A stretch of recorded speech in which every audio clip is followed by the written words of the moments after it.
Hello friends, welcome to our YouTube channel तैयारी exam की। तो आज के इस वीडियो में हम क्लास 12 बायोलॉजी से अध्याय 12 जैव प्रौद्योगिकी एवं उसके उपयोग।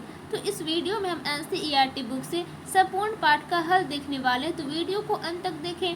चैनल पर हैं तो चैनल को सब्सक्राइब करके बेल आइकन को प्रेस कर लें ताकि हमारे और भी आने वाले वीडियो का नोटिफिकेशन सबसे पहले आप तक पहुँचे। तो आइए स्टार्ट करते हैं। वीडियो को अभी से ही लाइक कर दें, ठीक है। अभ्यास प्रश्न से परीक्षा में बहुत सारे प्रश्न देखने को मिलते हैं, ठीक है, आपके फाइनल बोर्ड एग्जाम में।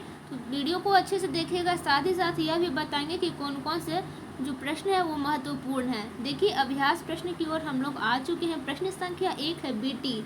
आवेश के रवे कुछ जीवाणुओं द्वारा बनाए जाते हैं, लेकिन जीवाणु स्वयं को नहीं मारते हैं क्योंकि क में है जीवाणु आवेश के प्रति प्रतिरोधी है, ख में आवेश अपरिपक्व है, ग में आवेश निष्क्रिय होता है, घ में आवेश जीवाणु की विशेष थैली में मिलता है।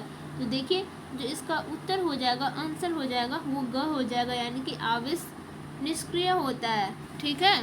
अब देखिए, प्रश्न संख्या 2 आता है, परजीवी जीवाणु क्या है, किसी एक उदाहरण द्वारा सचित्र वर्णन करो।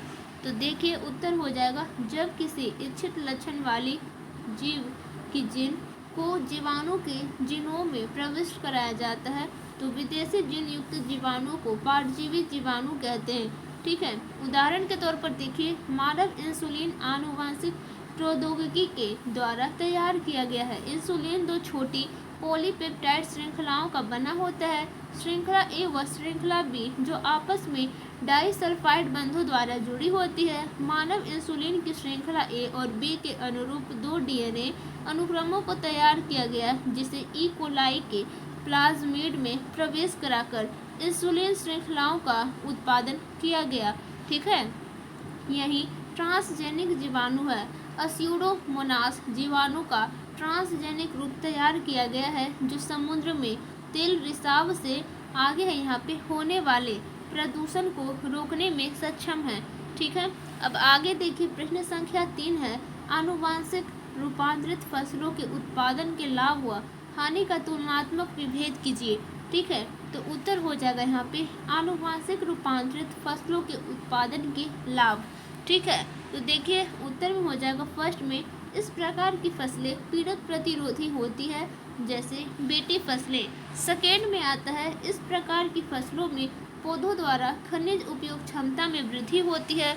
तीसरा में देखिए, इस प्रकार की फसलें अजैव प्रतिबलों जैसे ठंडा, सूखा, लवण, ताप आदि के प्रति अधिक सहिष्णु होती है, ठीक है। देखिए, प्रश्न संख्या 4 आता है यहाँ पे, जो इस प्रकार की खाद्य फसलों के पोषणिक स्तर में वृद्धि होती है, जैसे विटामिन ए समृद्ध धान, ठीक है।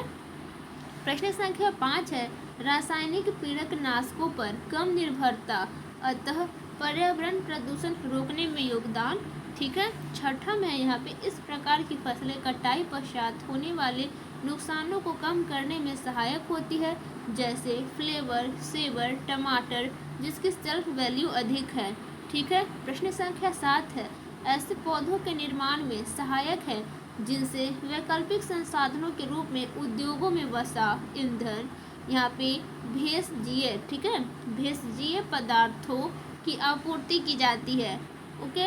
अब देखिए, यहाँ पे आनुवंशिक रूपांतरित फसलों के उत्पादन से हानि।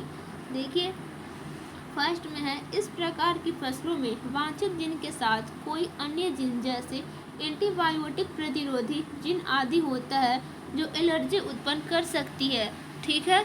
सेकेंड में आता है यहाँ पे, इस विधि द्वारा उत्पादित कुछ फसलों में बीज पैदा करने की क्षमता नहीं होती, जिससे किसान को प्रत्येक बार नए बीज खरीदने होते हैं, बीज महंगे भी होते हैं, ठीक है। थर्ड में आता है यहाँ पे, आनुवंशिक रूपांतरित फसलों के पर्यावरण व मनुष्य पर दीर्घकालिक प्रभाव क्या होंगे, इसका अध्ययन नहीं हुआ है, अतः यह कुछ समस्या उत्पन्न कर सकता है। मनुष्य की आंत के लाभदायक जीवाणु भी विपरीत रूप से प्रभावित हो सकते हैं, ठीक है। प्रश्न संख्या 4 आता है यहाँ पे, वैज्ञानिकों व व्यक्तियों का एक वर्ग यह मानता है कि मनुष्य का प्रकृति के कार्यों में दखल नैतिक रूप से उचित नहीं, ठीक है।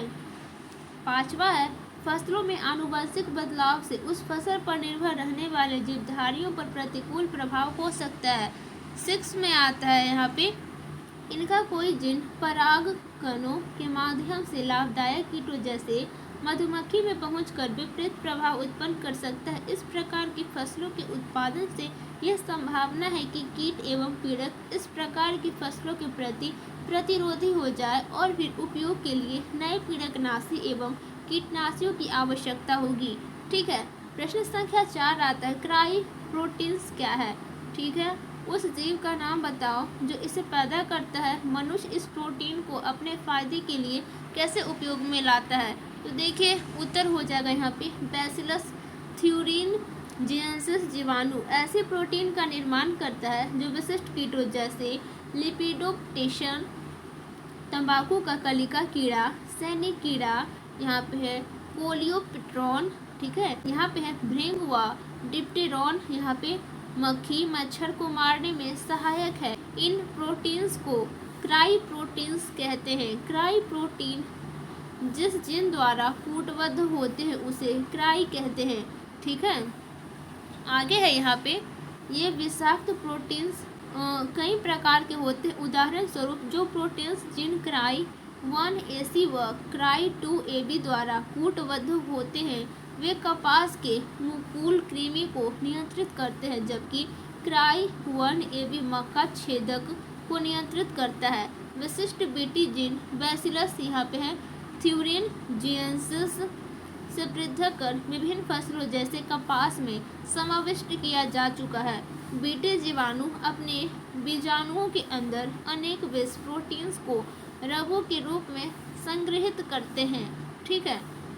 आगे है, मुख्य विष रगों को क्राई से नामित किया जाता है। इस प्रकार प्रत्येक विष को यहाँ पे क्राई 1 क्राई 2 आदि रूप में दर्शाते हैं। मनुष्य 2 प्रकार से इसका उपयोग करता है। एक तो उसने क्राई प्रोटीन की जीन का प्रयोग कर बीटी फसलें बनाई है, साथ ही इन जीवाणुओं के बीजाणुओं को जैव पीड़कनाशी के रूप में प्रयोग किया जाता है। ठीक है। प्रश्न संख्या 5 आता है यहाँ पे, जन चिकित्सा क्या है? एडिनोसिन डीएमिनेज एडीए की कमी का उदाहरण देते हुए इसका सचित्र वर्णन करें। उत्तर हो जाएगा, सामान्य कार्यशील जिन रोगी की कोशिकाओं में प्रविष्ट करा के आनुवंशिक रोगों का उपचार करना जिन थेरेपी कहलाता है। जिन चिकित्सा द्वारा किसी बच्चे या भ्रूण में चिन्हित किए गए जिन दोषों का सुधार किया जाता है, उसमें रोग के उपचार हेतु जिन्स को व्यक्ति की कोशिकाओं या ऊतकों में प्रवेश कराया जाता है। ठीक है। इस विधि में आनुवंशिक दोष वाली कोशिकाओं के उपचार हेतु सामान्य जिन को व्यक्ति या भ्रूण में स्थानांतरित करते हैं जो निष्क्रिय जिन की क्षतिपूर्ति कर उसके कार्यों को संपन्न करते हैं। जन चिकित्सा का पहला प्रयोग सन 1990 में एक 4 वर्षीय लड़की में यहाँ पे एडिनोसिन डीएमिनेज की कमी को दूर करने के लिए किया गया था और ये बातें आपको याद रखनी है। ठीक है। यहाँ पे है, यह एंजाइम प्रतिरक्षा तंत्र के कार्य के लिए अति आवश्यक होता है। उपयुक्त समस्या एंजाइम एडिनोसिन डीएमिनेज के लिए जिम्मेदार जीन के लोप के कारण होती है। इस रोग को SCID यानी कि सेवरे कंबाइंड इम्यूनो डिफिशियंसी कहा जाता है। कुछ बच्चों में एडीए की कमी का उपचार अस्थि मज्जा के प्रत्यारोपण से होता है। जिन चिकित्सा में सर्वप्रथम यहाँ पे देखिए रोगी के रुधिर से लसिकाणु को निकालकर शरीर से बाहर संवर्धन किया जाता है। इन कोशिकाओं में आगे देखिए सामान्य एडीए कोडित करने वाले कॉपी डीएनए यानी कि cDNA को एक रेट्रोवायरस की सहायता से स्थापित कर दिया जाता है। इन दुरुस्त की गई कोशिकाओं को रोगी के शरीर में वापस पहुंचा दिया जाता है। इन कोशिकाओं की जीवन अवधि लंबी नहीं होती, इसलिए आनुवंशिक निर्मित लसिकाणुओं को समय समय पर रोगी के शरीर से अलग करने की आवश्यकता होती है। यदि मज्जा कोशिकाओं से यहाँ पे विलगित एडीए जिन को प्रारंभिक भ्रूणीय अवस्था की कोशिकाओं में प्रवेश करा दिया जाए तो रोग का स्थायी उपचार हो सकता है। यहाँ पे देख सकते हैं पिक्चर बना हुआ सामान्य अलील, यहाँ पे रेट्रोवायरस में प्रवेशित सामान्य अलील। ठीक है। तो अगर आपको पिक्चर अच्छा से नहीं दिख रहा होगा, वैसे तो आपको दिख रहा होगा, ठीक है, आप लोग समझ लीजिएगा कि और भी बहुत सारे टॉपिक्स को कवर करने इसमें, तो यहाँ पे हम आपको पिक्चर शो कर देंगे।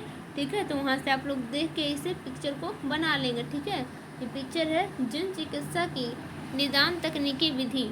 ठीक ठीक है, कुछ इस तरह से। तो अच्छा लग रहा होगा तो वीडियो को लाइक कर दे। सोचना क्या है, ठीक है। अब देखें यहाँ पे प्रश्न संख्या 6 है, ई कोलाई जैसे जीवाणु में मानव जीन की क्लोनिंग एवं अभिव्यक्ति के प्रायोगिक चरणों का आरेखीय निरूपण प्रस्तुत करें। देखिए यहाँ पे भी आरेखीय निरूपण प्रस्तुत किया गया है। मनुष्य का डीएनए, प्लाज्मिड, यहाँ पे जीवाणु, मनुष्य की कोशिका, ठीक है। तो आप लोग इसे देख के बना सकते हैं, नहीं तो हम आपको यहाँ पे पिक्चर शो कर देंगे। यहाँ से भी आप लोग देख के बना लीजिएगा। और ये पिक्चर अच्छा लग रहा होगा तो वीडियो को लाइक कर दें, ठीक है। ये आप लोग देख लीजिए, बना लीजिएगा। प्रश्न संख्या 7 आता है, तेल के रसायन शास्त्र तथा RDNA जिसके बारे में आपको जितना भी ज्ञान प्राप्त है उसमें आधार बीजो तेल हाइड्रोकार्बन हटाने की कोई एक विधि सुझाव, ठीक है। तो उत्तर में हो जाएगा यहाँ पे, रासायनिक रूप से तेल लिपिड है, इस कारण इनको प्रत्यक्ष रूप से कोड करने वाली कोई जीन नहीं है।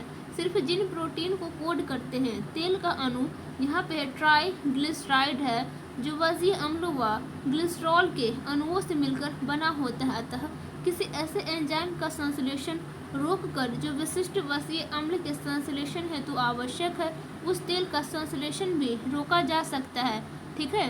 ऐसी एक प्रक्रिया जिन टारगेटिंग, ठीक है, जिसके द्वारा जिन क्रिया को बाधित किया जा सकता है। इन वसीय अम्लों के निर्माण में सहायक एंजाइम को कोड करने वाली जिन की साइलेंसिंग की जा सकती है, ठीक है। अब आइए हम लोग चलते हैं प्रश्न संख्या 8 की ओर। देखिए क्या बोल रहा है, इंटरनेट से पता लगाओ कि गोल्डन राइस यानी कि गोल्डन धान क्या है। तो देखिए उत्तर हो जाएगा यहाँ पे, गोल्डन राइस यानी कि ओराइजा सैटाइवा, ठीक है। इसका वैज्ञानिक नाम है, जैव प्रौद्योगिकी द्वारा उत्पन्न चावल की एक किस्म है। इस किस्म के चावल में बीटा कैरोटीन प्रोविटामिन ए पाया जाता है, जो कि जैव संश्लेषित है। कैरोटीन की उपस्थिति के कारण ही यह पीला दिखाई देता है। अनेक पर्यावरणविद इस सुनहरे धान का विरोध कर रहे हैं। सन 2005 में गोल्डन राइस 2 की एक और किस्म तैयार की गई, जिसमें 23 गुना अधिक बीटा कैरोटीन होता है, ठीक है। देखिए प्रश्न संख्या 9 आता है यहाँ पे, क्या हमारे रक्त में प्रोटीओजेज तथा न्यूक्लियसेज है। तो उत्तर में हो जाएगा, जी हाँ, हमारे रक्त में कुछ प्रोटीएज असक्रिय रूप से पाए जाते हैं। उदाहरण के लिए थ्रोम्बिन एंजाइम प्रोथ्रोम्बिन के रूप में पाया जाता है। यह रक्त की प्रोटीन फाइब्रिनोजन को फाइब्रिन में बदलकर रक्त का थक्का बनाने में सहायता करते हैं। कुछ कोएगुलेशन कारक भी प्रोटीएज प्रकृति के होते हैं, ठीक है, जो असक्रिय रहते हैं। रक्त में कुछ न्यूक्लियस भी पाए जाते हैं। आइए हम चलते हैं प्रश्न संख्या 10 की ओर। इंटरनेट से पता लगाओ कि मुख्य सक्रिय औषध प्रोटीन को किस प्रकार बनाएंगे। इस कार्य में आने वाली मुख्य समस्याओं का वर्णन करें, ठीक है। तो देखिए उत्तर कुछ इस तरह से हो जाएगा,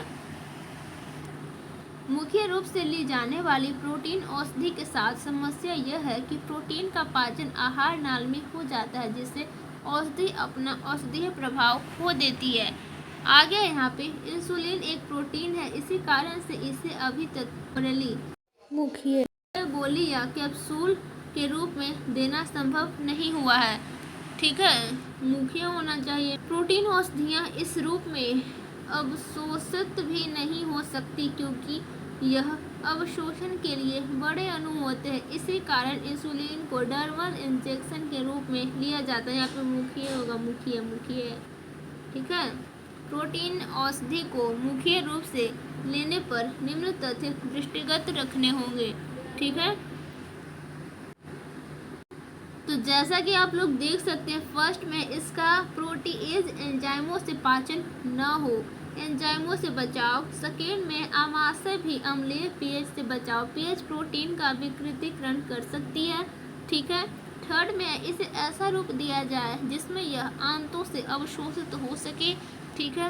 फोर में है इस पर कुछ पदार्थों का लेप हो जो इसे एंजाइमों से बचाए व अवशोषण में मदद करे, ठीक है। सो आई होप आपको ये वीडियो अच्छा लगा होगा, तो लाइक कर दे। चैनल पे नया तो चैनल को सब्सक्राइब करके बेल आइकन को प्रेस कर दे, ताकि हमारे और भी आने वाले वीडियो के अपडेट सबसे पहले आप तक पहुँचे, ठीक है। वीडियो को लाइक कर दे और अपने दोस्तों के पास भी शेयर कर दे, ठीक है। अगर आपको इसका PDF नोट्स प्राप्त करना है बिल्कुल फ्री ऑफ कॉस्ट में, तो उसके लिए हमारा टेलीग्राम चैनल है तैयारी एग्जाम की 12th ग्रुप। सिंपली टेलीग्राम पे जाएंगे और सर्च करेंगे तैयारी एग्जाम की 12th ग्रुप, हमारे चैनल का लोगो आ जाएगा, उस पर क्लिक करके आप लोग ज्वाइन कर लेंगे। ठीक है, वहाँ पे आपको पिक्चर भी सेंड कर दिया जाएगा, वहाँ से आप लोग देख के सभी चीज़ बना लीजिएगा। तो मिलते हैं नेक्स्ट वीडियो में। Thank for watching this video.